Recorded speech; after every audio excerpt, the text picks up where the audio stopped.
dostlar, bu günləri Haksmet Club'ın yeni buraxılışına xoş gördük sizləri. Bugünkü qonağımız Günay xanımdır. Günay xanım, salam, necəsiniz? Salam Rəmiz bəy, çox sağ olun, yaxşı olasınız. Sağ olun. Dəvətiniz üçün də təşəkkür edirəm. Biz təşəkkür edərik ki, qəbul etdiniz. Çox sağ olun, çox sağ olun. Günay xanım, öz işiniz haqqında biraz danışa bilərsiniz. İşinizin çətinliyi, işinizdə qarşılaşdığınız çətinliklər və s. Açıqlamada belə deyək, pediatr deyəndə bəzən bu açıqlamanı vermək məcburiyyətində qalırıq.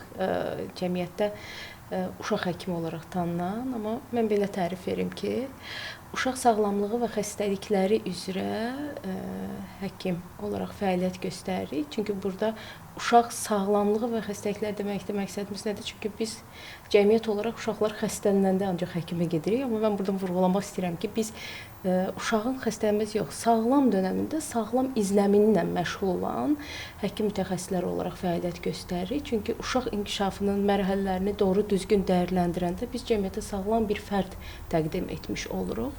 Ona görə cəmiyyətin bir həkimi, uşaq həkimi, pediatr bu şəkildə deyək. Buyurun. Yaxşı. Sizə belə bir sualım olacaqdı. Siz çox gözəl vurğuladınız ki, bizdə belə bir problem var ki, uşaq xəstələnəndə həkimə qaçılır. Amma əsas dönəm uşaq dünyaya gəldikdən sonra o uşağın sağlam inkişaf etməsini izləmədir. Bəli. Bizdə də bu problem çox hallarda rastlanılır. Buradan həmin valideynlərə və yaxud da belə desək, tək valideynlər deyil də, yəni çox yerdə bundan qarşılaşırıq. Hətta qohumlar belə valideynlərə deyirlər, hələ tezdir, hələ ehtiyac yoxdur. Uşaq izləmində, bəli. Bəli. Nə məsləhət görərsiniz? Belə deyək də, bir həkimin bütün ailələrə ötürəcəyimiz mesaj var da ki, yəni evdə bir yeni doğulan uşaq varsa, bu uşağı qarşıda nə gözləyir? Biz nə etməliyik? Qonşu məsləhətimi, nənə-baba məsləhətimi, qohum-əqrabanın dəstəyimi, təbii ki, mütləq birinci bir mütəxəssis müayinəsi, mütəxəssis dəstəyi olmalıdır burada. Ümumiyyətlə, bütün dünyada da, inkişaf etmiş ölkələrdə də bir yeni doğulmuş körpə olanda mütləq o yeni doğulmuş körpənin ilk 28 gün dediyimiz bizim neonatal dövr var ki, bu dövrdə mütləq uşaq mütəxəssis tərəfindən həftəlik və aylıq izləmə alınır. Burada məqsəd nədir? Birincisi, uşaqlarda ilk bir həftədə izləmə almaqda məqsəd nədir? Erkən diaqnozların, erkən bir çox xəstəlik, metabolik xəstəliklər var ki, onlar ilk bir həftə 15 gün ərzində özünü klinik olaraq verə bilər. Və bu əlamətlər üzə çıxmadan öncə biz uşaqları ilk öncə görməliyik. Məqsəd nədir? Məsələn, uşaq doğuldu, artıq evə buraxılıb, 3-cü gündə evə buraxılır. Uşağın bir uzanmış sarılığı olur. Ailə deyir, gözdə hələ getmə, təzə çıxıb xəstəxanadan və sarılıq da bildiyimiz kimi beyində ən ciddi toksik təsir, zəhərli bir maddə deyək də, belə lordidə desək, zəhərli bir maddədir. Çünki əgər bu sarılığın vaxtında düzgün biz müalicəsini tətbiq etməsək, geri dönməz əqli gerilikləri gətirib çıxardar. Doğum evlərində isə uşaq ilk 3 günündə sarılığıdır, qan dəyərləridir, yoxlanır, daha sonra evə buraxılır. Hal-hazırda bizim ölkədə də pilot layihə olaraq bir neçə dövlət müəssisəsində uşaqlarda davan testi götürülür. Bəlkə də eşitmişsiniz, davan testi olaraq doğumun ilk 5-ci, 7-ci günündə götürülür. Məqsəd nədir burada? Çünki uşaqlar qidalanmağa başladıqdan sonra bu xəstəliklər üzə çıxma ehtimalı var. Erkən aşkarlama gələcəkdə əlilliyin və ağır metabolik xəstəliklərin qabağını alır. Burada əsasən tiroid funksiyaları da, hansı ki, zob dediyimiz il arasında uşaqlarda, biz zob deyəndə ailələr bezində ki, uşaqda zob olar, əlbəttə olur. Və indiyənə qədər, bəs bizim dövrümüzdə, bizdən əvvəlki nəsil, bizim valideynlərimizin yaşadığı dövrdə zob olubmu? Əlbəttə olub. Sadəcə bunun vaxtında diaqnozu qoyulmayıb, inkişaf problemləri olub, evdə hansısa əqli geri, hansısa yataq bir xəstəsi olub və o üzə çıxmayıb. Bir kiçik vəzin bir uşaqda bu qədər ciddi bir fəsad verə bilərmi? Bəli, verə bilər. Çünki bu zob hormonu, yəni tiroid vəzi dediyimiz, bizim qalxanı bənzər vəzi, hansı ki, boynumuzun ön hissəsində yerləşir ki, bu vəz bədənimizin dirijor deyirik də, bütün sistemləri nəzarətdə saxlayır. Həzm sistemi olsun, beyin inkişafı olsun, hər bir şeyi ya sürətləndirəcək, fəaliyyəti aktivdirsə sürətləndirəcək, fəaliyyəti zəifdirsə, bütün proseslər ləng gedəcək. Zobo olan adamın saçı tökülər, zəif inkişaf etməz. Zobo olan böyüklərdən deyirik. Adamın qəbizliyi olacaq, dərisi quru olacaq, sonları gec reaksiya verəcək. Bəzən biz həkimlər öz aramızda belə deyirik. Bir danışırıq, qarşılıqlı danışma zamanı deyirik ki, tutmadın söhbəti. Dəsin bəlkə vəzi yoxlatdıraq, bəlkə funksiyası yaxşı işləmir. İndi ona görə bəzən bizim özümüzdə də məsələn zamanla Hashimoto dediyimiz xəstəlik var, hansı ki, autoimmun bir prosesdir. O genetik bir şeydir, nəslində olan bir şeydir, amma müəyyən bir yaşdan sonra nəslimdə varsa, məndə də nə vaxtsa gəlib bizə çıxa bilər və artıq müəyyən bir qavramamda mən də bir ləngimi hiss edirəm. Deyirəm, bir tiroid funksiyonumu yoxlayım, nəsə qavramam yaxşı inkişaf etməyib, yaxşı getmir proseslər. Və təsəvvür edin, böyük adamda bu cür əlamət verirsə, yeni doğulma dövründə bir tiroid vəzinin funksiyası normal işləmirsə, o uşaq əqli geri olur. Motorik becərilər, oturma, durma funksiyaları, boynunu tutmasıdır. Bunlar hamısı ləngə-ləngə davam edir. Və valideyn nə vaxt gəlir? 4-cü, 5-ci ayında şikayət olur. Hələ də bu uşaq boynunu tutmur. Və yaxud da 5-ci, 6-cı ayına çatır. Bu uşaq belə el arasına deyir, ət kimi uşaq, boş uşaq, belə bir şəkildə.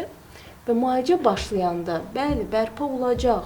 Amma necə olacaq? Bu uşaq daha ləng inkişaf edəcək. Beyində baş verən geri dönməz proseslər davamlı olaraq qalacaq. Çünki vaxtında, bu uşağın kiçik bir tabletlə ki, biz bunu geri döndərə bildik, niyə ki bunu eləməyək? Digər metabolik xəstəliklər var ki, 5 dənə xəstəliyin içərisində kistoz fibroz xəstəliyidir, biotizinaz əksikliyidir. Yəni bunlar vaxtında aşkar olunur, fenilketonuriya. O xəstəlik adi qida ilə, yəni bu uşağa xüsusi bir qida verilir ki, bu uşaqda bu ferment problemi olmasın. Amma biz bunu verməsək, bu beynin inkişafı getdi, daha bunu geri döndürə bilməyəcəyik. Məqsəd gələcəkdə cəmiyyətdə sağlam fərdlər təqdim etməkdir. Biz bütün günü danışırıq, bəzən ailələr, inan ki, öz belə qohum-əqrabada da eşidirəm də həkimə ehtiyac olmadıqca nə gerək var getməyə. Mən də razıyam, mənim anam da, mənim atam da çox qaçırlar həkimdən. Deyirəm, baxın, bugün dünyada, Avropada orta ölüm yaşı niyə yüksəkdir? Niyə bugün Avropanın digər pis tərəfini demirəm, mən yaxşı tərəfini götürək də. Yəni, tibbdə Avropa, bir pasiyentim post paylaşmışdı, yəni vurğulayaraq da, taq eləyərək göstərmişdi ki, Avropada deyir, müayinə, Avropa tibbi deyir, doktor, nəyi deyirsiniz siz? Biz bura həkim müayinəsinə gedirik, 10 dəqiqəlik müayinə çəkir bizim müayinəmiz və biz məmnun qalmırıq müayinədən. Yəni, Lüksemburqda yaşayan bir pasiyentdir, oradan mənə geri dönüşələrə deyir ki, biz buradakı müayinədən məmnun deyilik. Görürsən niyə? Çünki orada rutin müayinə gedir. Pasiyent gəldi, çəki, boy, ümumi standartlara baxır. Hə, Avropanın elmə ayrılan maddiyyət yüksəkdir və bir adam tutulur ki, bu ancaq elmi araşdırma ilə məşğul olsun. Bəli, buranın elmi araşdırmaları bizdən qat-qat irəlidədir. Və bu günlərim Avropada və ya da Amerikada, inkişaf etmiş ölkələrdə doğulmuş bir uşaq, heç valideynin xəbəri yoxdur. Daban testi də olunur yeni doğulma dövründə, eşitmə testi də olunur, genetik testləri də olunur və bir Amerikada doğulmuş Azərbaycan vətəndaşı Bakıya gələndə, bizim müayinəmizə gələndə mən artıq bütün müayinələri əlində görürəm. O qədər mənə rahat olur ki, bu pasiyenti izləməklə görə artıq bilirəm ki, problem varsa mənim əlimdədir. Yox, mənim bir pasiyentim hansısa bir rayondan gəldi və uzanmış bir sarılıq keçirdi və yaxud da erkən doğulub bir küvez öyküsü var. Bir həftə 10 gün xüsusi şəraitdə saxlanıb. Küvez dediyimiz ana bətində keçirmədiyi müddəti əvəz edən bir müddətdir. Orada ona bənzər bir mühit yaradırıq ki, bu uşaq oradakı bir istilik tənzimidir, oradakı xidməti göstərə bilək də, təbii ki, onu əvəz etməyəcək. Və bu uşaq əgər tarixçəsində bu cür problemlər varsa, mütləq bir ayında bir eşitmə testi, görmə müayinəsi olmalıdır. Amma uşaq gəlir mənim yanıma 6-cı ayında və bu testlər olunmayıb. Mən nə etməliyəm? Ya bunu həmin anda bir eşitmə testi göndərməliyəm, ailə etiraz edə bilər. O zaman mən daha dərin, onda deyirəm, onda hər 2 ay, 1 ayda bir biz görüşək. Mən uşağın davranışlarını izləyərək, burada bir uşağın ən azı göz təması olsun, uşağın səslərə reaksiyasını dəyərləndirərək bu uşaqda bir inkişaf ləngiməsi olarmı, olmazmı? Vaxtında tapıb erkən müdaxilə edim. Erkən müdaxilənin də məqsədi, dediyim kimi, yenə cəmiyyətə sağlam fərdlərin ötürülməsidir. Bəli. Çox sağ olun, çox təşəkkür edirəm. Çox biraz gözəl. çox oldu. Uzun oldu. Yox, problem yox. Əsas odur, daha çox informasiya toplayan bir cavab oldu. Biz həkimlərə sual verin. Deyir, bir müəllimə sual verəndə dayanmır. Danışır. Bir də biz həkimlər danışmaqda bu çəkilişlər, reyslər o qədər maarifləndirmə mövzularına o qədər danışırıq ki, yəni sual verəndə ürəyimiz doludur da. Lap yaxşı. Sənə daha çox danışdığımız üçün yenə də çox informasiya verməyə çalışırıq. Yəni burada məqsəd bilirsiniz necə o valideynlərə ki deyirik və çox deyirik ki, ekran qoymayın, falan etməyin. Nə qədər yoxlar deyirik, insanlarda ikrah hissi oyadır. Şimdi bu həkim nə qədər danışacaq, eyni şey deyir. Deyirəm, qoyun, yaxşı, ekran verin. Verin, amma mən sizə deyim, bu şərtlərlə verək, bu yaşdan sonra verək və bu intervalda verək. Bu şəkildə deyəndə biraz onları belə kontrola ala bilirik. Amma bir pasient gəlir 4 yaşında uşaqla, deyir ki, hələ tək bir dənə mama deyir, mama deyir uşaq, də deyir. Biz buna hecalamalar deyirik. Bəli. Amma ünvanlı deməsi yoxdur. Bundan sonra biz bu uşağın inkişafından narahatlıq deyirəm ki, mən bu uşağı 2 yaşında bu vəziyyətdə görsəydim, çox böyük ümidlərlə deyə bilərdim ki, bəli, biz təlimlərə başlayırıq, uşağı dəstəkləyəcəyik və uşaq çox yaxşı inkişaf edəcək. Belə deyək, 3 yaşa qədər bizim uşağa verdiyimizin bir öyrətməmizdən uşaq bizə 10-15 geri dönüş edərsə, məsələn, bir dənə bir fincandan necə çay içməyi biz öyrədiriksə, bunu da öyrənəcək, hətta bunun necə istifadəsi fərqli pozisiyalarını mənə göstərir. Lakin 4 yaşdan sonra bir öyrədimə bir qarı dönüş əldə edirik. 5 yaşdan sonra 5 öyrətməyə bir dönüş əldə edirik. Məqsəd bu artım, azalma nəyi göstərir? Yaş artdıqca beyində sinapslar arası əlaqənin zəifləməsidir. Yəni, beynimizdəki olan bir hüceyrələr vardır. Elə başa düşün ki, bir tokdur, bir-birinə şeylər ötürülür də, siqnallar, toklar gedir də.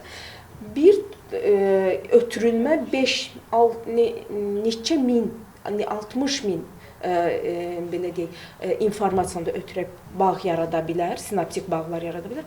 Bir beyin hüceyrəsi sadəcə bir digər beyin hüceyrəsinə əlaqə yarada bilər. Əgər biz məşğul olmuruqsa, bir əlaqə ilə bitir. Yox, biz uşaqla daha çox informativ məşğul oluruqsa, uşağı daha düzgün dəstəkləyiriksə, biz orada sinir hüceyrələri arasında, o dendritlər dediyimiz onlar arasında sinaptik bağları daha da artırırıq. Belə deyək də, beynin budaqlanmasına dəstək oluruq. Budanmasına deyil. İnkişafına da. Bəli. Bəs belə bir sual verim. Hansı yaşdan sonra uşaqlarda əgər danışmaq problemi varsa, əgər uşaq danışmırsa, hansı yaşda bu artıq bir siqnaldır valideyn üçün? Yəni artıq problem var inkişafda. Uşaq yaşından ümumiyyətlə 3 yaşa qədər bir dövr var. Biz ədəbiyyat, ümumiyyətlə tibbi ədəbiyyatı oxuyanda, bu konfranslara gedəndə, hocaların hər zaman biz nə deyirik? Bütün mühazirələrin pediatriya aid, uşaq inkişafına aid olan mühazirələrin əsasında bir rəqəmimiz var. Bizim 1000 gün deyə bir rəqəmimiz var. Bu 1000 gün nədir? Bu 1000 gün əhatə edir uşağın ana bətnində keçirdiyi dövr və doğumundan 24 ayına qədər olan bir dövr. Bu dövr insan beyninin ən sürətli inkişaf etdiyi bir dövrdür. Burada nədir məsələ? Ana bətnində bir döl inkişafı başlayıb 9 aya çox sürətli bir böyümə gedir. Təsəvvürün bir insan böyür olur. Və doğulandan sonra ilk 2 yaşa qədər uşaq çox sürətli böyür və biz bu sürətə çatmaya bilirik. Məsələn, bir müayinəni qaçıranda 2 ay sonra biz uşaqda fərqli bir şeylə rastlaşırıq. Bu dövrə uşağın beyninin neuroplastik dövrü. Plastik hər tərəfə əyilə biləcək dövrdir. Məsələn, bir uşaq inkişaf edir normal getdiyi halda bir qüsurlu dövrə düşür də.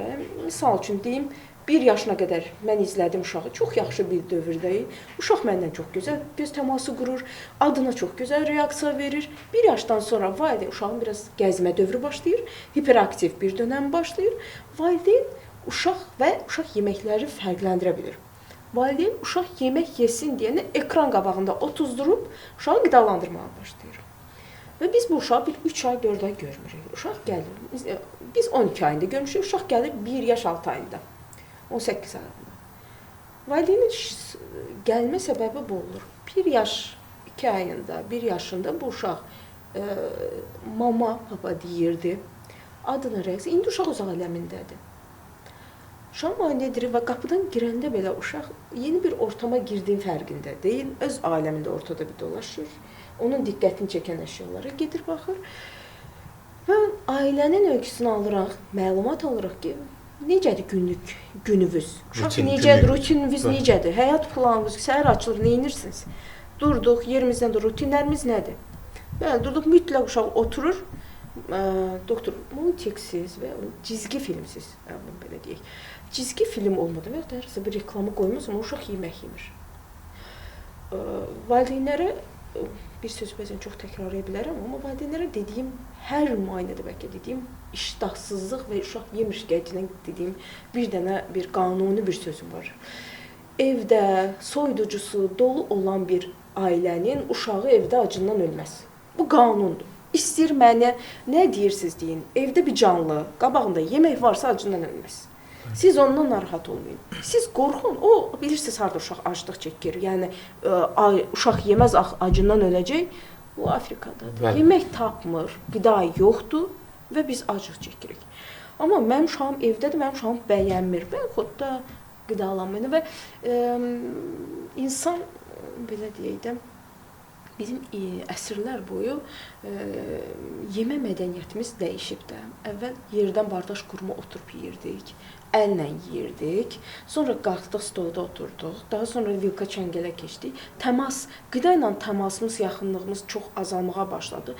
Daha sonra isə ekran girdi. Zaten bu qaşığı da tutmur bu uşaq, ekran da keçir və robot kimi şuursuz şəkildə ağzı qidalanma gedir. Və biz bu qidanı hiss etmirik. Burada nə problem çıxır? Piylənmə. Burada nə problem çıxır? Qidanı anlamırıq, nə yediyimizin fərqində deyilik. Diqqətimiz qidadadır və qidanın görüntüsündən zövq almırıq. Bu uşaq bu qidanı görmür. Və valideyn deyirəm ki, baxın, uşağa icazə verin toxunsun. Hər bir qidanı əlinə toxunsun. 8-9 aydan sonra biz uşaqlarda barmaqla bəslənmə dönəmi deyilən bir dövr var. Bu dövrdə uşaq nədir? Əlinə, qabağına qoyun, uşaq əlinə yesin. Ən çox 8-9 ayda gələn valideynlərin şikayəti nə olur? Doktor, qaşıqla öyrədirdim yemək, indi qaşığı aparıram, ağzına var. Çünki fizioloji olaraq bədən deyir ki, mən artıq özüm toxunub yeməliyəm. Bunu beyin siqnal olaraq verir. Sadəcə biz valideyn bizi ilə təmasda deyil deyənəm. Uşağın verdiyi siqnalı biz valideyn çatdırmalıyıq ki, bax bu inkişaf dönəmində siz artıq uşağı əllə qidalanmanı öyrətməlisiniz. Və öyrədilmir. Bu dönəmdə gəlmirik. Onsuz Allahından artıq peyvənddən də o qədər şeylər danışılıb, o qədər şeylər deyilib. Ay, Trumpdan tutmuş, yəni tibbi əlaqəsi olub-olmayan hamı peyvənd haqqında fikir deyir. Bəli. O bizim bir doktorumuz var, deyir ki, iki mövzuda hamı fikir söyləyə bilir. Bir həkimin yerinə fikir dayayacaq, tibb olmayan adam. Bir də dindarın yerinə. Yəni mən bu din haqqında məsələn mən də bir fikir. Məncə bu dindarlar bu şeyi düzdürmür və yaxud da din belə yaranmayıb bu şəkildə yaranır. Hər kəs bir fikir yürüdə bilir. Amma bunun əsasını bu şeyin daha dərin bilənləri, mütəxəssisləri var da. Dediyim kimi, yenə hər zaman tibb haqqında və tibbdən olmayan insan və din haqqında dindən olmayan insanlar fikir bildirəcək. Bu dəyişməyən bir qaydadır, qanundur. Həmçinin və bizim tibbdə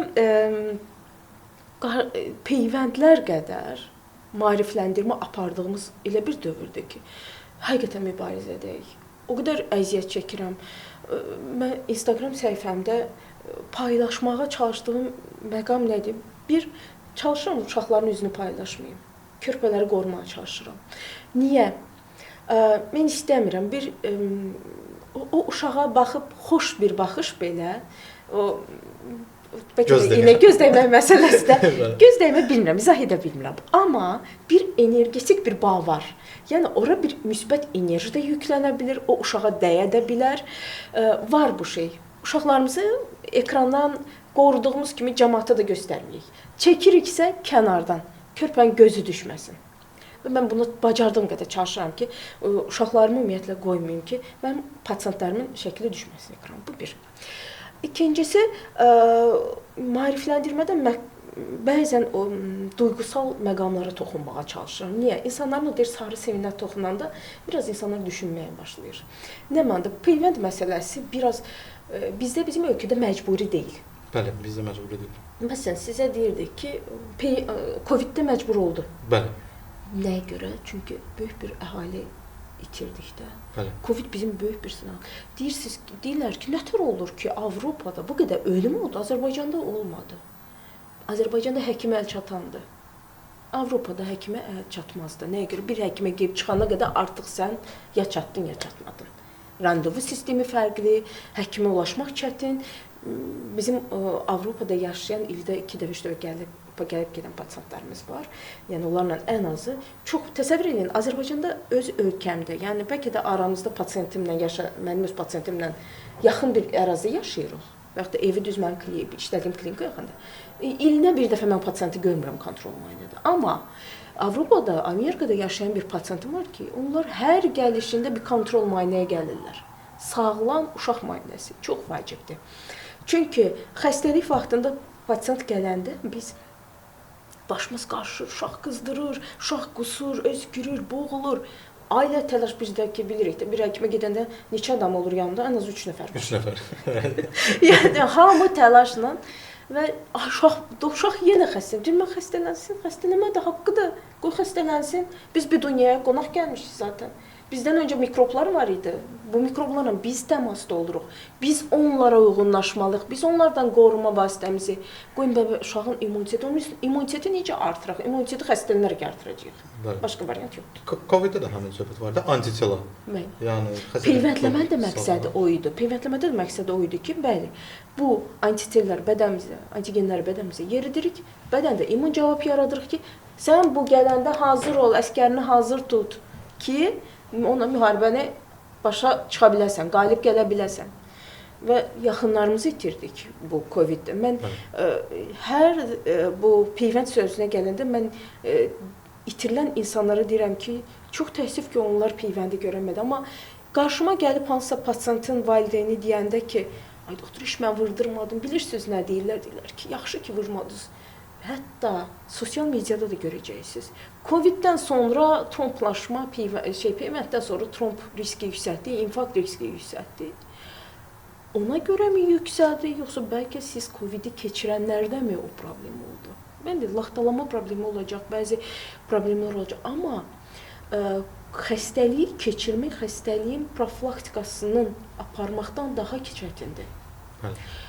Mən bugün peyvənd eləyirəm, bəli eləyirəm. Mən 6 ildə artıq qrip peyvəndi oluram. 6 ildə qripin nə oldu? Bu saat influenza hamı olur.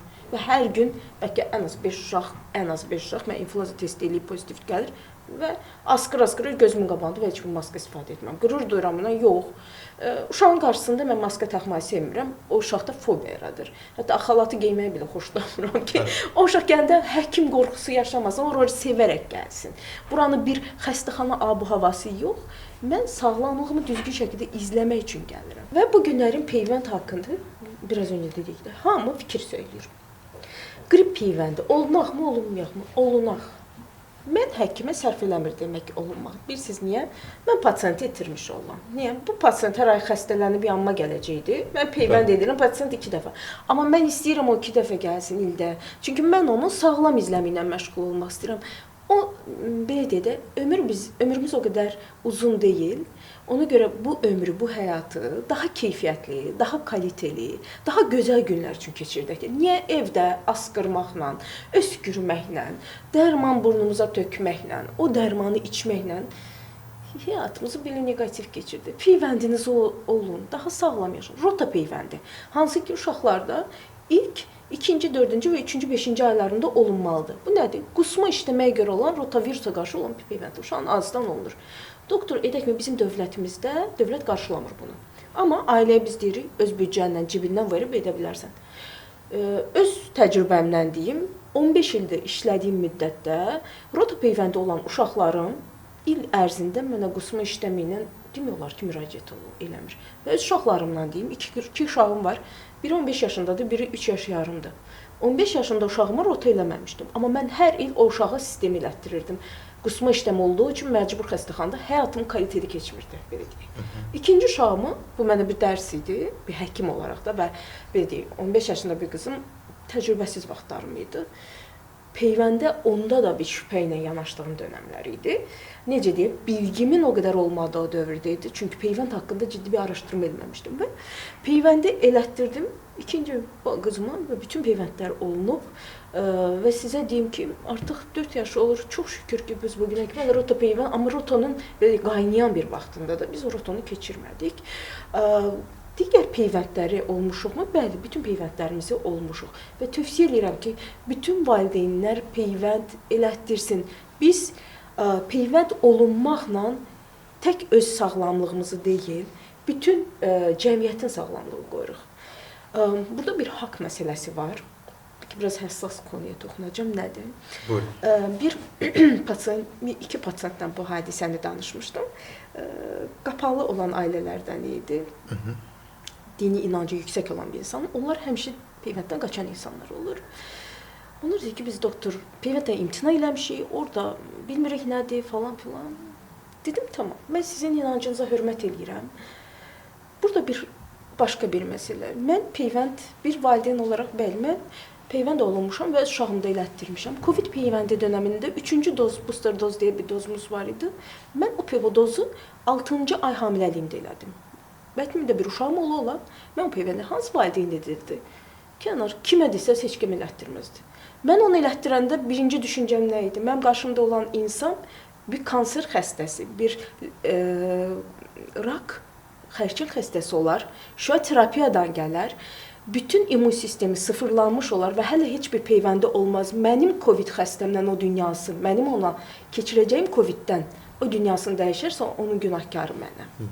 Burada bir vicdan konusu. Bunu dedim və dedim, artıq bundan sonra kimin haqqının üzərindədir, onu sizə buraxıram.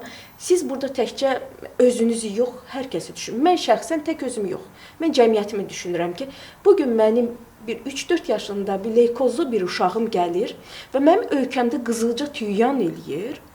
O leykozlu uşaq leykozdan sağalıb, amma biz onun peyvəndlərini başlayırıq eləməyə. Amma onun qızılca peyvəndini çatdırıb edə bilmirəm. Ölkədə qızılca olur, o uşaq qızılcaya tutulur və dünyasını ondan dəyişir. Bu da günahkar kimdir? Təbii ki, peyvənd olunmayan insanlardır. Məncə peyvənd haqqında biraz özümüzü yox, hər birimizi düşünək, özümüz daxil. Sonra belə bunu deyərdim. Ekran qoyaq, amma 2 yaşa qədər qoymayaq. Ekran verdim. Yəni zərərlər və faydaları da var. 2 yaş, 5 yaş arasında ekranımı icazə verəcək, amma müəyyən bir saat ərzində valideyn nəzarətini necə? Ekranda baxdığı bir şey onunla bir yerdə danışaraq. Çünki uşaq beyni ünsiyyətlə inkişaf edir. Uşaq beyni neuroplastikdir.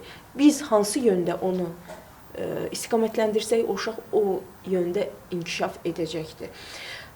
Peyvəndlərinizi vaxtında eləyin. Uşaqlarınızı diqqətdən kənar qoymayın. Əgər bir uşaq professional şəkildə 1-3 yaş arasında bir uşaq professional şəkildə telefondan istifadə edirsə, buna öyünmək yox, diqqətdən kənar bir uşaq olaraq deyərdim, valideynin uşağına vaxtını ayırmaması olaraq günahlandırardım. Çox sağ olun Günay xanım, çox təşəkkür edirəm. Çox sağ olun, buyurun. Sonda bir sual vermək istəyərdim sizə. Bizim Hacksmet Club proqramı, Hacksmet startapı sponsorluğu ilə efirlərə çıxır. Bəli, Hacksmet proqramı haqqında sizə bir məlumat vermək istəyirəm. Hacksmet startapı həkimlərin, klinikaların, apteklərin bir yerə toplandığı platformadır. Mobil tətbiqlərdə və yaxud da internet saytlarda fərqi yoxdur. İnsanlar üçün daha belə desək, tez həkimlərlə ünsiyyət qurmaq, həkimləri tanımaq, həkimləri izləmək və sairə şeylərə kömək edir. Sizcə belə bir proqramın, belə bir startapın bizim ölkəyə nə dərəcədə xeyri olar? Siz özünüz belə bir startapdan, yəni belə bir proqramdan istifadə edər misiniz? Əlbəttə, ümumiyyətlə bu günlərim biz həkimlərin sosial media, həkimlərin pasportu da, hər bir kəsin artıq pasportumuz sosial mediadır. Bəli, biz kimisə axtarırıqsa, nəyinəsə, hansısa aptek şəbəkəsi ilə və yaxud da hansı klinika ilə maraqlananda fikirləşirik ki, bunu biz hardan axtarırıq? Daha güvənilir mənbə haradır?